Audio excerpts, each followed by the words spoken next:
దేవుని బిడ్డలారా, దేవుడు అంటున్నాడు అబ్రాహాముతో, అబ్రాహామును భయపడకు. ఎందుకంటే ఎంతకాలము నీవు కృపనిచ్చాను, నీకున్న వారితో యుద్ధం చేశావేమో, కానీ ఇప్పుడు నేనే నీకు ఏడెముగా ఉంటూ ఉన్నాను. హల్లెలూయా. నీవు నాకుండగా, నీవే నాండగా. మనసారా ఎప్పుడైనా వాడుకున్నావా? ఒంటరికి వెళ్ళిపోయి వాక్యం ధ్యానించి ఒక్కసారి పాట పాడితే ఆయన ప్రత్యక్షమవుతాడు. హల్లెలూయా. మనము దుఃఖం వేదనతో, ప్రభా పరిస్థితులు ఎలా ఉన్నాయి, భయపడుతున్నా, కానీ నువ్వు నాకు కేడమన్నావు, కాపాడే కేడముగా నువ్వు నాకు అన్నావు, ఇంకా నాకేంటి ప్రభా అని ధైర్యంగా విశ్వాసంగా నీవు నాకుండగా, నీవే నాండగా, నీవే నా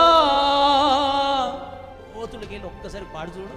ప్రభు దిగొచ్చి నా బిడ్డ కౌగిలించుకుంటున్నాడు. హల్లెలూయా.